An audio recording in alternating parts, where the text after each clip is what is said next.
अब ये मुद्दा है कि सोशल मीडिया पे वो बहुत सारे ऐसे वीडियोस या ऐसे फ़ोटोज़ जो हैं वो अवेलेबल हैं जहाँ संत रामपाल जी महाराज जी के चरणों को शिष्या यानी कि बेटियाँ उनके चरण छू रही हैं या माथा टेक रही हैं। अब इस बात पे आज मैं इसको सभ्य समाज तो बड़ी मुश्किल से कह पाऊँगा, क्योंकि इतनी मानसिकता गंदी है, वासनाएं इतनी गहरे तक मानसिकता पे छाई हैं कि बेटियां भी अगर पिता का हाथ पकड़ें तो उस पर भी गंदी गंदी बातें कही जा रही हैं। तो इस चीज़ को एक बार हम बात करते हैं कि हमारे शास्त्र क्या कहते हैं। सबसे पहले हमारे शास्त्र की बात करते हैं। पवित्र गीता जी, पवित्र शास्त्र जो है वो दंडवत प्रणाम करने का विधान उसमें है कि अपने गुरु को दंडवत प्रणाम करो, यानी कि चरणों में माथा रखो। ये दंडवत प्रणाम है, बिल्कुल लंबे लेटकर, वो जो संत रामपाल जी महाराज जी ने सिखाया है और उनके शिष्य करते हैं। संत रामपाल जी महाराज स्वयं भी अपने गुरु को करते हैं। तो उसमें कहीं पर भी ये जेंडर डिस्क्रिमिनेशन नहीं है, लिंग भेद नहीं है। आप पूरी गीता जी पढ़ें, उसमें भक्ति योग मतलब पूरे हमारे कर्मों का विधान बहुत अच्छे तरीके से समझाया गया है। और जो ये लोग बकवास कर रहे हैं, ये एक बार ये बता दें कि क्या पवित्र गीता जी में जो भक्ति मार्ग हमें दिखाया गया है उसमें कहीं पर भी लिंग भेद है कि भाई लड़कियों के लिए ये है और लड़कों के लिए ये है। अब सोच के सोचो कि हमारी पवित्र गीता जी का स्तर कितना ऊंचा है और हमारी मानसिकता कितनी छोटी है। ये तो हमारी आध्यात्मिक बात हुई कि आध्यात्मिकता में कहीं पर भी लिंग भेद का वर्णन नहीं है। ये कुछ दयानंद जैसे जो लोग बीच में आए, इन्होंने इस लिंग भेद को इतना ज़्यादा बढ़ा दिया कि समाज में वो जो भेद है वो कहीं ना कहीं मानसिकता में छा गया। ये तो आध्यात्मिक वर्जन है कि किसी भी प्रकार से भक्ति मार्ग में गुरु के लिए शिष्य और शिष्याओं में भेद नहीं होता। शिष्य और शिष्या दोनों ही इस चोले को धारण किए हुए हैं। आत्मा है, वो उसने चोले को धारण किया है। एक चोला जो है वो पुरुष का है, एक चोला जो है वो स्त्री का है।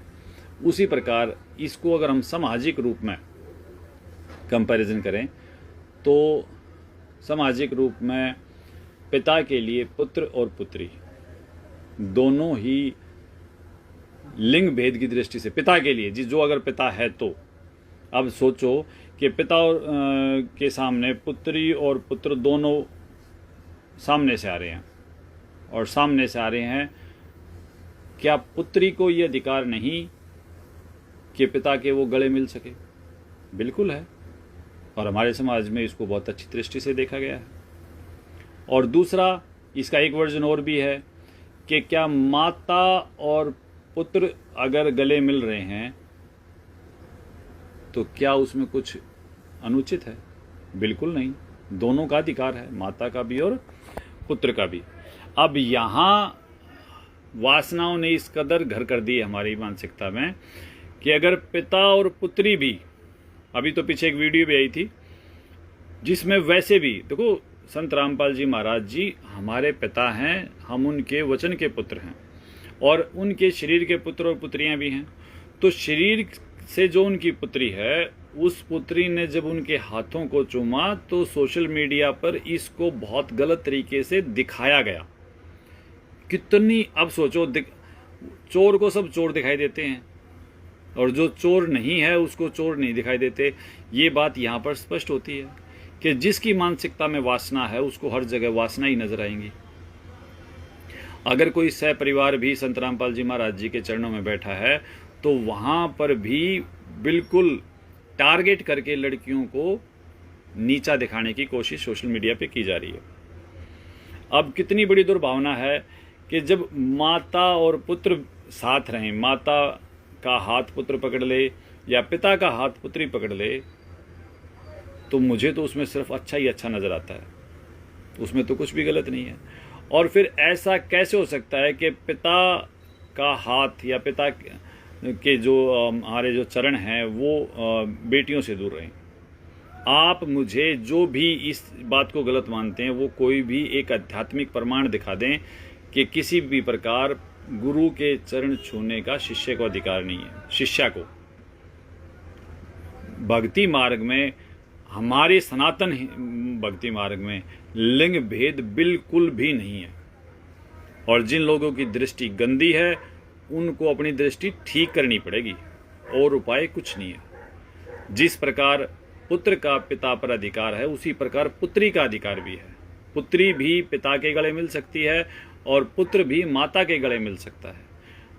शिष्य बेटा भी गुरु के चरण उसी प्रकार चूम सकता है जी, उसी प्रकार बेटी शिष्या भी उसी प्रकार।